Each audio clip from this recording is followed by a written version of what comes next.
A expectativa de vida dos brasileiros diminuiu por causa da pandemia. E eu vou conversar sobre esse assunto com a economista Ana Amélia Camarano, que há mais de 20 anos pesquisa o envelhecimento populacional no Brasil para o IPEA, Instituto de Pesquisa Econômica Aplicada. Ana, quais são os números que você tem do seu trabalho mais recente nessa área? Entre 50, a gente pega 50 porque é quando a gente começou a ter dados de qualidade. 1950.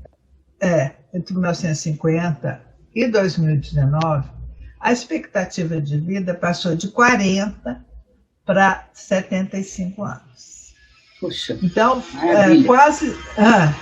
Maravilha, graças principalmente a redução, até 1980, esses ganhos foram principalmente pela redução da mortalidade infantil, que veio com melhorias na base alimentar, veio com melhorias no saneamento, campanha de vacinação na década de 70 foi super importante, pré-natal e pós-natal. Então, isso teve um impacto muito grande.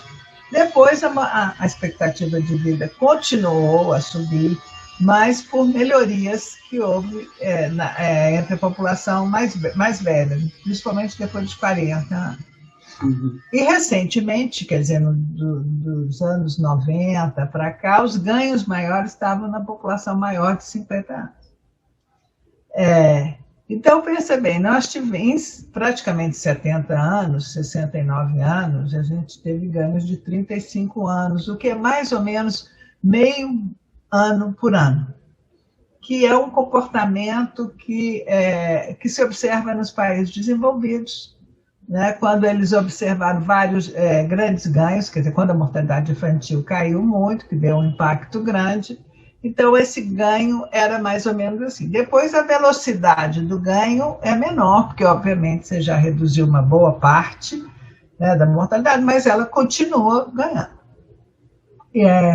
Então, se a gente pegar como ponto de partida 2019, né, nós observamos, comparando com 2020, até os óbitos do final de 2020, houve uma queda de mais ou menos 2 anos. Olha que curioso, num ano se perderam 2.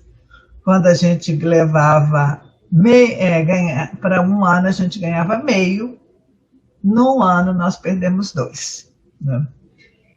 Pela mortalidade por Covid e diretamente, que são os óbitos registrados como Covid, e pela mortalidade indireta, que a gente chama de indiretos, porque são óbitos daquelas pessoas que procuraram o serviço médico e não conseguiram, né, porque estava sobrecarregado, ou pessoas que deixaram de ir ao serviço médico com medo de sair de casa, né? E a gente viu, por exemplo, que vários hospitais, a gente ouvia isso pela imprensa, tinham suspendido as cirurgias eletivas.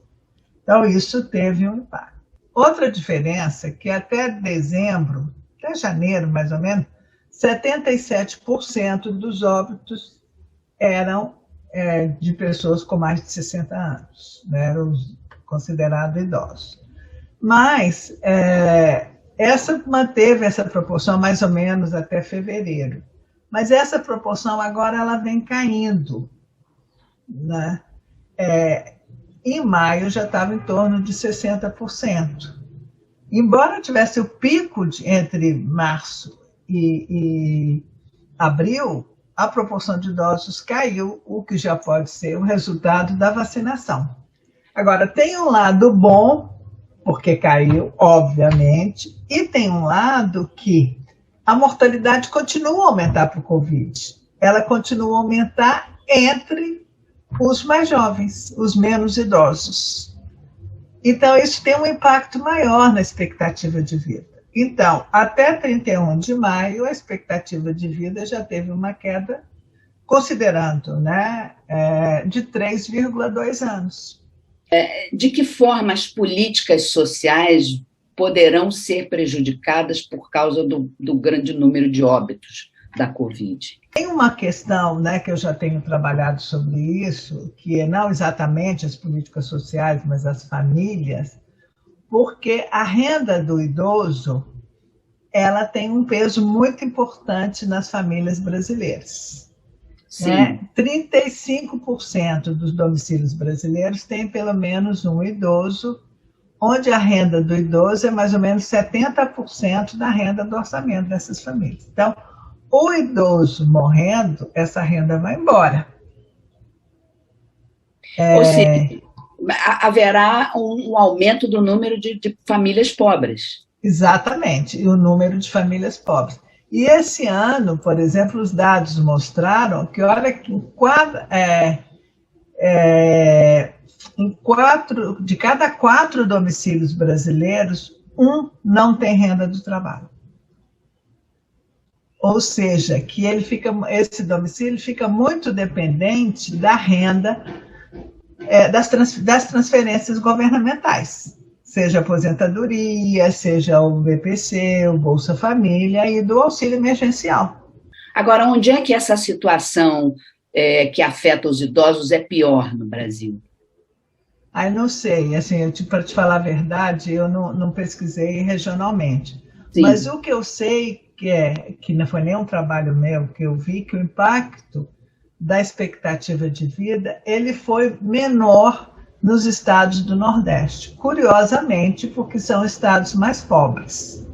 Mas a explicação que eu vi é porque esses estados eles tomaram providências imediatamente para o controle da pandemia, né? Que foi criado o consórcio dos governadores do Nordeste, que mandaram avião na China buscar EPIs, que fizeram lockdown, que estão fazendo campanhas de vacinação, né? O Maranhão está fazendo uma campanha de vacinação muito interessante. Ele até sorteia brindes, fez um forró para vacinação, porque a gente está vendo um problema agora das pessoas não voltarem para a segunda dose, né?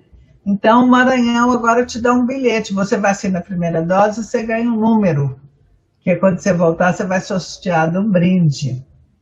Então, o que eu ouvi foi exatamente isso, né? Os governadores brigando para comprar Sputnik, para poder bypassar, né, o Programa Nacional de Imunização.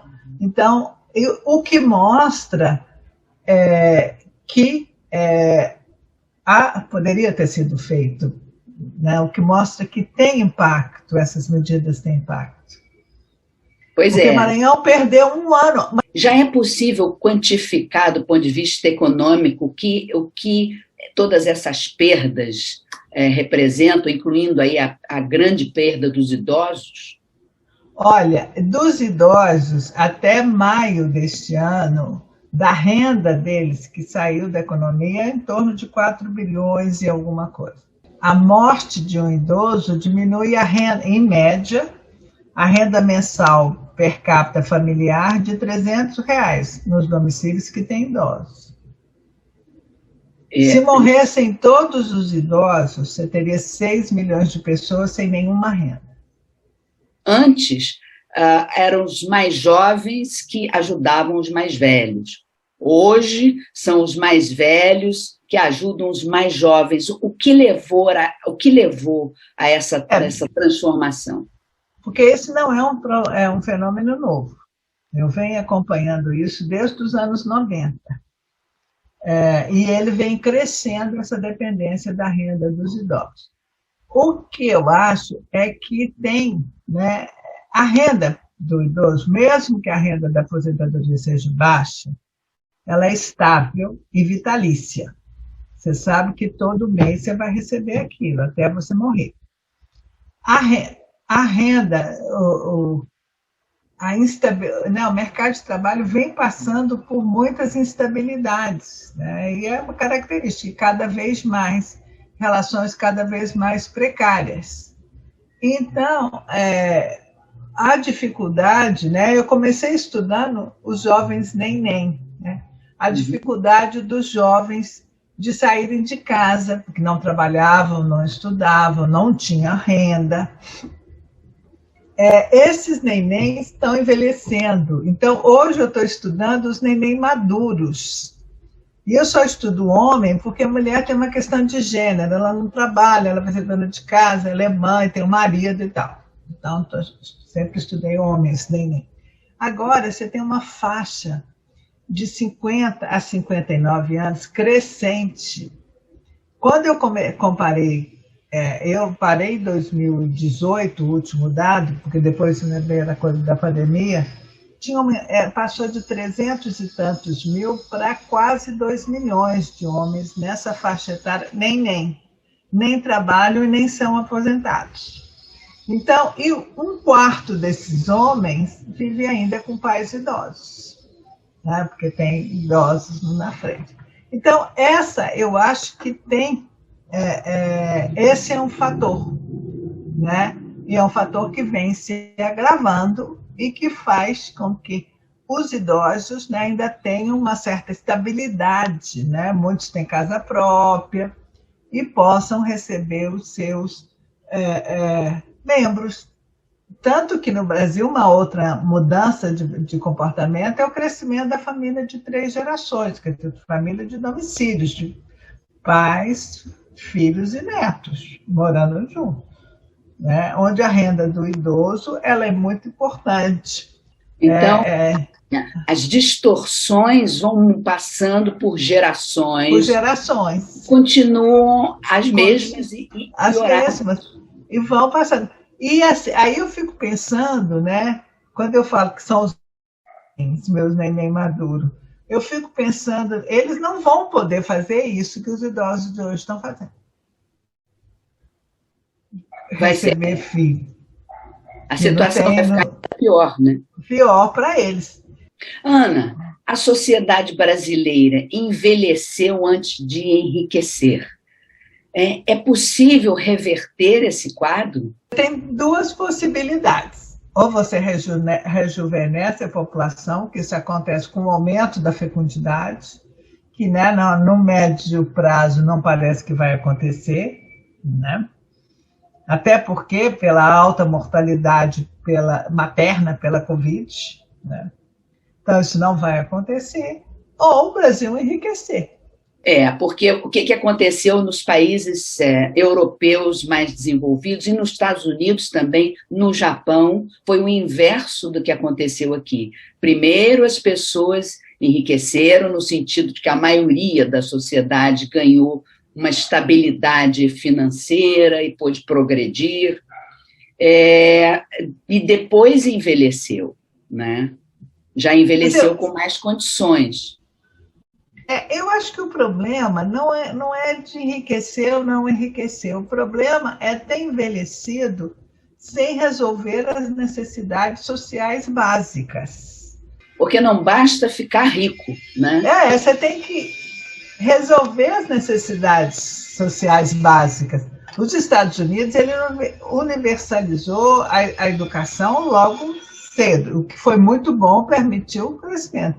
Mas saúde e proteção na velhice e previdência, o que seja, não fez. Num país rico, o país mais rico do mundo, está acontecendo essa coisa. É uma questão de mudar a política social. Né? Agora dinheiro tem que ter a mentalidade para mudar a política social. Exatamente. E a política não está mudando e nem tem muito dinheiro. Agora, você vê que nos Estados Unidos o Biden está quebrando o paradigma. Tanta mudança, né, nessa pandemia que você vai ter que quebrar paradigmas. E essa coisa do Estado mínimo, eu acho que vai ter que ser deixado para trás, porque é outro paradigma. E os Estados Unidos, que foi o primeiro país a adotar essa visão, essa postura do Estado mínimo, da não intervenção, ele hoje está fazendo o inverso. Aqui, você acha que teríamos condições políticas de fazer uma virada? Não sei. Mais à frente? Uma pergunta que vale $1 milhão. Não sei. Pergunta de vestibular. Eu espero. Mas, assim, depende muito de quem está no poder, né, da combinação de forças políticas, enfim, tudo depende. Vamos ver também qual será o final do resultado da experiência do Biden, né? O Biden está começando, né? Ele está sinalizando alguma coisa. Vamos ver o que acontece. Vai ser muito importante que isso dê certo. Exatamente, porque aí vai ser um modelo. Tá bom, Ana, obrigada.